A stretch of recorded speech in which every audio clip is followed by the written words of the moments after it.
We got in the van. We started driving around. We got to transitional housing. We got to those yellow houses in front of YMCA.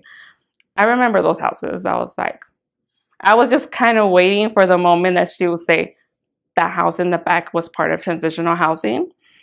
I was like, is she gonna say it? Like, was I living in transitional housing when I was 4 years old? That's when I realized I was part of the program. No wonder it makes sense why I went to daycare there.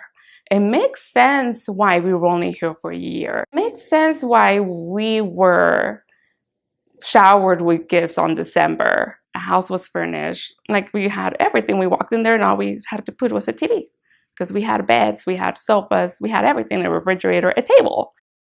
I remember telling my mom that same day after work, I went over to pick up my kids. She's the one that watches them. And I said, Mom, how come you never told me I was in transitional housing? And she was like, we have talked about it. I'm like, yeah, but you never said this was when we lived there that we were in transitional housing. Thanks for them, we weren't homeless. We were not sleeping in our car or motels. Like, we had a place to live for a year until we found a place. She did mention that she didn't want me to find out.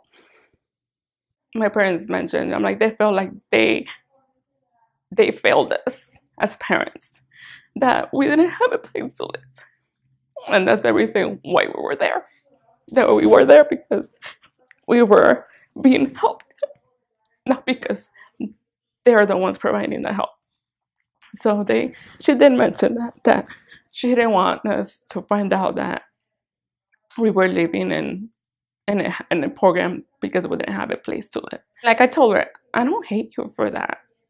Instead, I'm grateful that you guys accepted that help, because my parents are really, their pride is really strong. Like, they would not ask for assistance unless it's really necessary.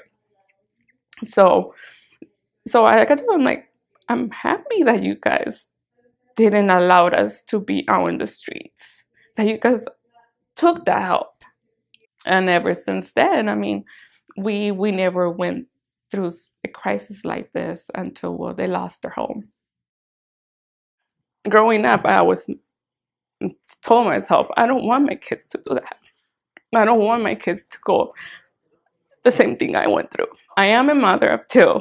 I have a 4-year-old and a 9-month-old, and a husband as well.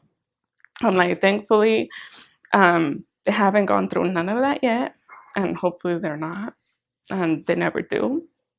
But something that I'm teaching my kids is that life is not a fairy tale, and it's not always going to be perfect, and that not always they're going to have everything. They have to fight for what they want, and they have to work hard for what they want.